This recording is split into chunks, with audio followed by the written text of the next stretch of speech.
இது சத்தியம், நான் எனக்கு உயிருக்கு ஆபத்துக்கான மட்டும் நான் யூஸ் பண்ணுவேன், இல்லை யூஸ் பண்ண மாட்டேனே வர்மக்கலைக்கு சத்தியம் வாங்கினாரு. அது இன்னைக்கு வரைக்கும் பயந்துட்டு இருக்கேன்.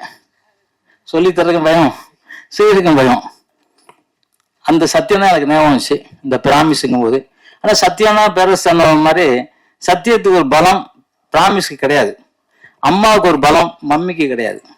அந்த மாதிரி தான் இந்த பிராமிஸ். ஆனால் இது வந்து பிராமிஸ் அப்படிங்கும்போது இது வந்து நமக்கு ஒரு உணர்ச்சியை தான் தோணுச்சு. ட்ரெய்லரை பார்க்கும்போது நான் வந்து கொஞ்சம் லேட்டாக வந்து நின்றுட்டு பார்த்தேன். சாங் பார்க்கும்போது நம்ம அருண் சார் வந்து நடித்ததை பார்த்தேன். ஒரு பெரிய பாறையில இருந்து நடிச்சுக்கிட்டு இருந்தாரு. உணர்ச்சி வேகத்தில் பாறை வந்து டைவ் பண்ணிட போறாருன்னு பயம் வந்துட்டேன். ஏன்னா அவர் நடிச்சாரா வாழ்ந்தாரான்னு தெரியல, அந்த மாதிரி அற்புதமாக நடிச்சிருந்தாரு. உண்மையிலே கிரேட் அருண் சார். ரொம்ப நான் அவர் ரொம்ப நாளாக பார்த்துக்கிட்டு இருந்தேன். சரி ஏதோ சும்மா குழந்தை மாதிரி வந்துட்டு போயிட்டு இருப்பாருன்னு பார்த்தா பிரமாதமாக நடிச்சிருக்காரு. இன்னொரு நடிகர் திலகம் மாதிரி நடிச்சிருக்காரு. ரொம்ப சந்தோஷமா இருந்துச்சு. இல்லை நடிகர் திலகம் மாதிரி, நடிகர் திலகத்தை ஈர்க்கவர் யாரும் இல்லை, அவர் மாதிரி தான் சொல்றேன். எல்லாருமே நடிகர் திலகம் மாதிரி தாங்க நடிக்கிறாங்க. யாரும் எல்லாமே அவர் பார்த்து தான் காப்பி அடிக்கணும். அப்போ நான் கூட நடிக்கிறேன்ல, அவரை பார்த்து காப்பி அடிச்சு தான் நடிச்சுக்கிட்டு இருக்கேன். அவர் படம் பார்க்குறேன், சரி என்னென்ன படம் பண்ணலாம் நடிக்கலாம் அப்படின்னு. நான் புரட்சி தலைவர் எம்ஜிஆரையும் பார்க்குறேன். ஏன்னா சண்டைங்கிறதுனால அவரை கொஞ்சம் ஃபாலோ பண்ணுறேன். நீங்க நடிகர் திலகத்தை ஃபாலோ பண்ணியிருக்கேன். அதில் நான் உண்மையாகவே சத்தியமாக அந்த இடத்துல சொன்னேன், இவர் என்ன மேலேருந்து விழுந்து வரால காதல் பெயிலே இல்லை அப்படின்னு நினச்சேன். அந்த மாதிரி உண்மையில லவாஸ் ஆகுது படத்துல தான் லெவல. சரி இல்லை அப்படி தோணுச்சு எனக்கு. அப்படி ஒரு நடிப்பு. அப்புறம் மியூசிக் டைரக்டர் ரொம்ப பிரமாதமாக பண்ணியிருக்காரு. அதோட அந்த பாலா பாடல் எழுதினார் இல்லையா, ரொம்ப அற்புதமாக எழுதியிருக்காரு. ரொம்ப சந்தோஷமா இருக்கு சார் உங்களை பாடல் பார்க்கும்போது. லெலின் சார் இப்போ வந்து ஒரு படம் நடிச்சு அது பெரிய ஹிட் ஆச்சு. இப்போ அடுத்த படம் அவர் பண்ணிட்டு இருக்காரு, அவருக்கும் வாழ்த்துக்கள். ராஜன் சார் வந்து சினிமாவுக்காகவே வாழ்ந்துட்டு இருக்காரு. அதாவது என்ன உடம்பு சரியில்லாலும் சரி, ஒரு ஃபங்க்ஷன் தான் அழைச்சா வந்துடுவார். அவருக்கு உண்மையிலே எல்லாருமே கைத்தட்டுங்க அவருக்கு. அதுதான், வேற ஒன்றும் நம்ம செய்யப்படுறதில்ல. இந்த கைத்தட்டல் மட்டும்தான் அவருக்கு உற்சாகத்தை கொடுக்கும். ஏன்னா சினிமாவில் அவர் உழைச்சது ஃபுல்லாகவே வந்து சினிமாக்காரவங்களுக்காக, அவருக்காக உழைக்கல. எனக்கு தெரிஞ்சு அண்ணன் கிட்டத்தட்ட ஒரு 40 வருஷம் தெரியும். அவர் சினிமாக்காக மட்டும் உழைச்சிருக்காரு, அவருக்காக உழைச்சாருன்னு எனக்கு தெரியாது. ஆனால் அந்த மாதிரி நல்ல மனிதர் வந்திருக்காரு. அவருக்கு சந்தோஷமான வரவேற்பு. அதுக்கப்புறம் வந்து பார்த்தீங்கன்னா எங்கள் சகோதரன் ரஞ்சித், அவருக்கும் அவர் சீக்கிரம் ஒரு படம் ரிலீஸ் ஆகணும்னு வேண்டிக்கிறேன். ஒரு மேடையில் இருக்க அனைத்து எடிட்டர்ஸ் வந்திருக்காரா? எடிட்டர் சார் சூப்பர், நல்லா பண்ணியிருக்கீங்க. ஏன்னா நான் அந்த சாங் பார்த்தேன், ரொம்ப நல்ல அற்புதமான எடிட்டிங். கேமராமேன் அற்புதமாக ஒர்க் பண்ணியிருக்காங்க. எல்லாத்துக்கும் மேலே ப்ரொடியூசர் ரொம்ப ரொம்ப அற்புதமாக ஒர்க் பண்ணியிருக்காரு. அற்புதமாக பேசினாரு. உண்மையில விட்டா நான் சாயங்காலம் 5 மணி வரைக்கும் பேசுவேன்னு நினைச்சேன். ஏன்னா 4 பக்கம் 8 பக்கம் 2 பக்கம் எழுதியிருக்காரு. அது இல்லாமல் ஃபர்ஸ்ட் இந்த 4 பக்கம் பேசுவார்ல, அதில் இடையில ஒரு 3 பக்கத்தை உள்ள விட்டாரு எதார்த்தம் பேசும்போது. அப்போ நினைச்சேன் அப்படின்னு சாயங்காலம் ஆகிடும். அப்போ அவர் யாராவது சொன்னாங்க, இல்லை சார் ஒரு 5 மணிக்கெல்லாம் முடிச்சிருவார். அக்கா எங்கள் கவிதா அக்கா வந்து சொன்னாங்க, என்னங்க இவ்வளோ நேரம் பேசிக்கிட்டு இருக்கீங்க அப்படின்னாங்க. மேட்ரு முடிஞ்சிச்சு. சரி ஓகே. இந்த படம் ட்ரெய்லரு சாங்கு எல்லாமே பேரரசு வந்து சும்மா சாதாரணமாக பாராட்ட மாட்டேன். அவர் நான் எல்லாம் பார்க்கலனாலும் நான் ஒரு சாங் மட்டும் பார்த்தேன். அந்த சாங்லேயே இந்த படம் எப்படி நம்ம ஒரு பானை சோத்துக்கு ஒரு பருக்க பார்ப்போம்ல, அந்த மாதிரி எனக்கு நான் பார்த்த வரைக்கும் இந்த படம் மிகப்பெரிய வெற்றி படமாக அமையணும். ஏன்னா இந்த படத்தை பார்க்கணும். இந்த படம் பார்க்கும்போது தான் மக்களுக்கு வந்து நல்லா இருக்கும். நாங்கள் அதனால தான் கில்டு சார்பாக நாங்கள் வந்து 100 தியேட்டர் கில்டு பக்கமாக நாங்கள் வாடகை எடுத்து அந்த படத்தை ரிலீஸ் பண்ணணும், எல்லா படத்தையும் ரிலீஸ் பண்ணணும்னு நினச்சிக்கிட்டு இருக்கேன். மீண்டும் எங்களுக்கு எலெக்ஷன் வரும்போது நிச்சயமா வந்து எங்களுக்கு வந்து 100 தியேட்டரை கில்டு பேர்ல வாடகை எடுத்து முதல் கில்டுல யார் யார் படம் ரிலீஸ் பண்ணாலும் அத்தனை பேர் படத்தை ரிலீஸ் பண்ணி அந்த இது இன்னொரு இது ஆரம்பிக்கிறோம். அது ஒரு 60 லட்ச ரூபா செலவாகுது. நாங்கள் அதையும் பண்றேன். ஏன்னா பணம் நிறைய பணம் 6.5 கோடி ரூபாய் சேர்த்து வச்சிருக்கோம், சும்மா கிடக்கு பேங்க்ல. அது மெம்பருக்கு யூஸ் ஆகட்டும்னு நினைக்கிறேன். அது நாங்கள் சீக்கிரம் உங்களுக்கு சேருன்னு சொல்லிட்டு இந்த பிராமிஸ் படம் மிக மிக பெரிய வெற்றி அடையணும். என்ன நேரம் ஆயிடுச்சு. இப்போ ராஜன் சார் அப்படியே என்ன ஒரு பார்வை பார்த்தாரு, என்ன தங்கம் அப்படின்ற மாதிரி இருந்துச்சு. இருந்தாலும் அவர் சாப்பிடணும் இல்லையா, ஏன்னா நம்மளாம் கரெக்டாக சாப்பிட்ற ஆளுங்க. சின்ன வயசுலாம் சீக்கிரம் சாப்பிடணும், அதுக்காக அவரும் சீக்கிரம் சாப்பிடணும். இந்த விழா ரொம்ப நல்ல விழாவாக இருந்துச்சு. காலையில் வச்சுருந்தீங்க, அற்புதமான கூட்டம். எல்லாம் வேலூர்லேருந்து நிறைய நண்பர்கள் வந்திருக்காங்கன்னு நினைக்கிறேன். ஏன்னா எல்லாரும் பார்த்தாக்க தெரிஞ்சு வேலூர்காரவங்க நிறைய பேர். ஏன்னா நான் நிறைய பேர் அடிக்கடி நாங்கள் டோர்னமெண்ட்டுக்கு வர்றதுனால அதை பார்த்தேன். இந்த பிராமிஸ் படம் தமிழ் உலகம் இருக்க வரைக்கும் இருக்கும், பிராமிஸ் உலகம் இருக்க வரைக்கும் இருக்கணும், இந்த சத்தியமா நடக்கணும் அப்படின்னு சொல்லிக்கொண்டு, உலகத்துல இந்தியனா பிறக்கிறதுக்கு ரொம்ப கொடுத்து வச்சிருக்கணும்.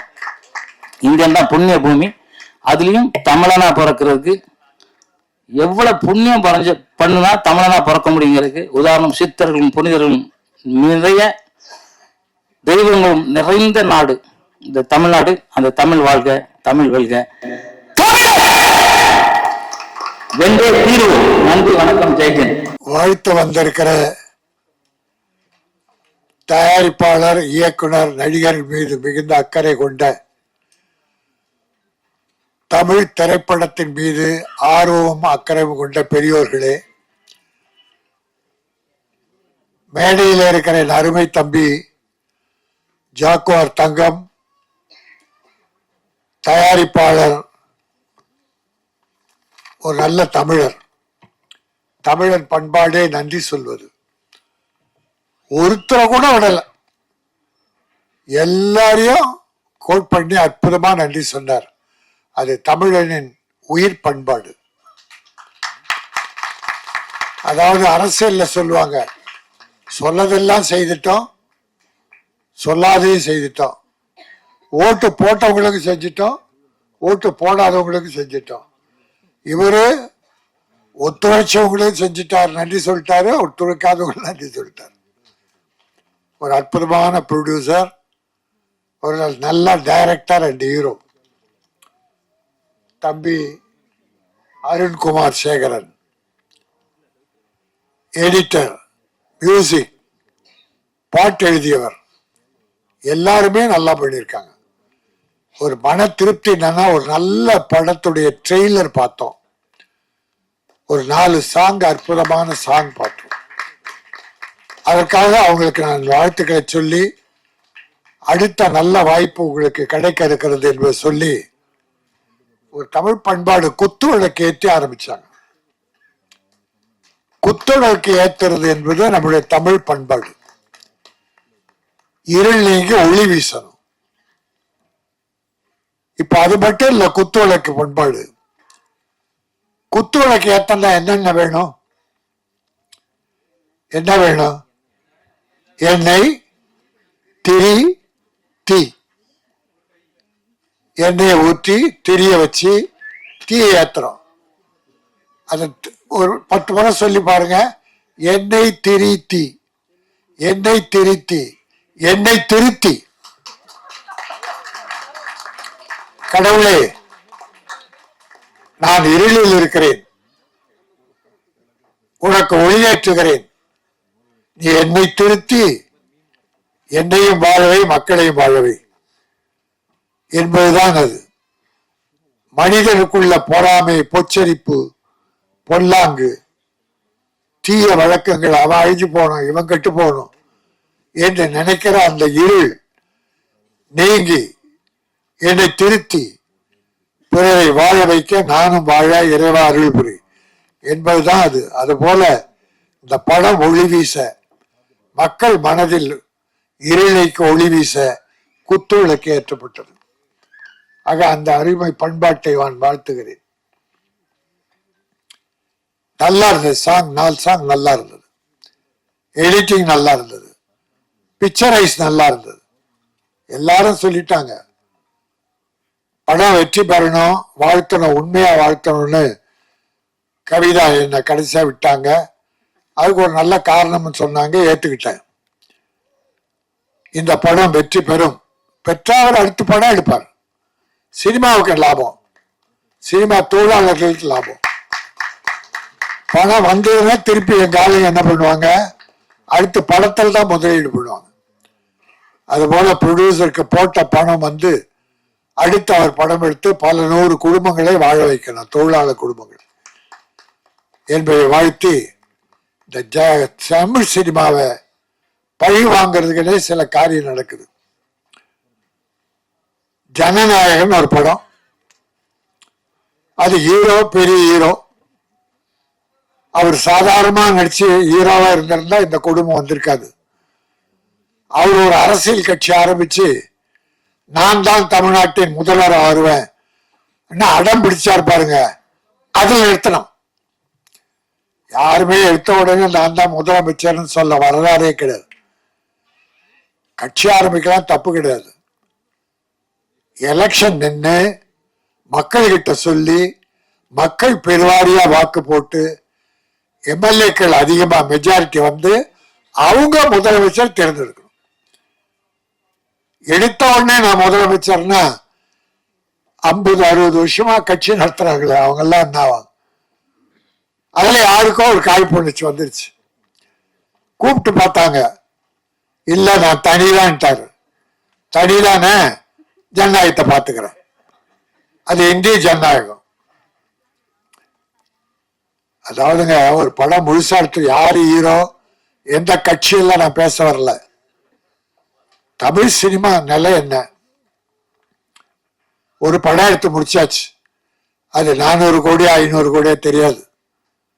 ஹீரோவுக்கு மட்டும் 250 கோடி, ஒரு 100 கோடியில படம் 350 கோடி இருக்கும், அவ்வளவுதான்.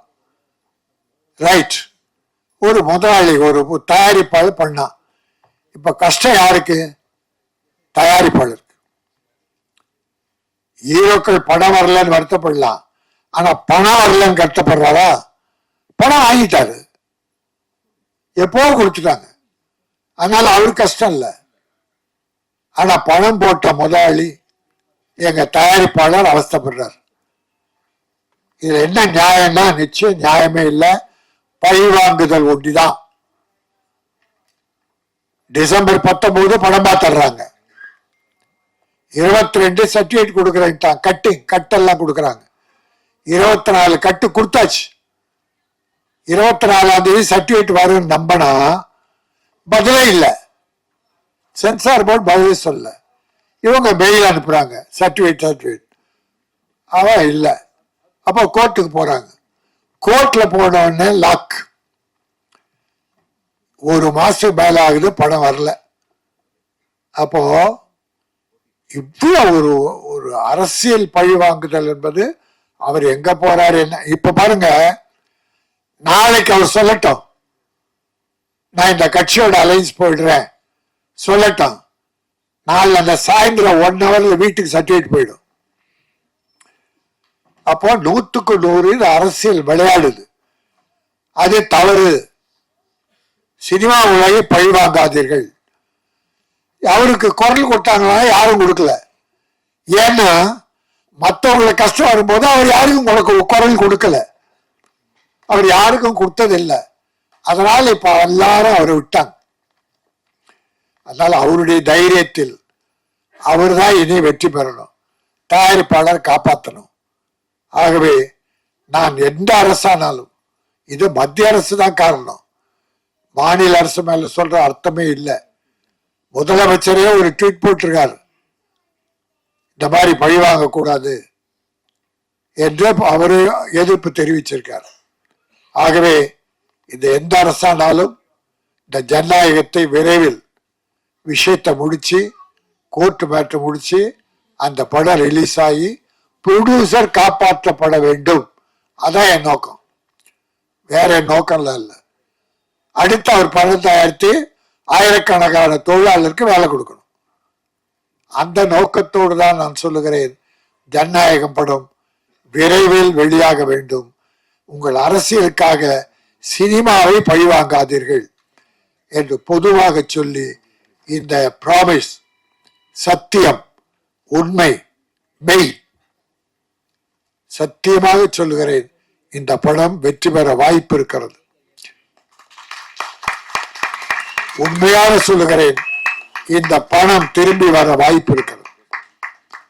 நான் தயாரிப்பாளரும் கலைஞர்களையும் வாழ்த்தி, இந்த படம் வெல்க என வாழ்த்து விடைபெறுகிறேன். நன்றி, வணக்கம்.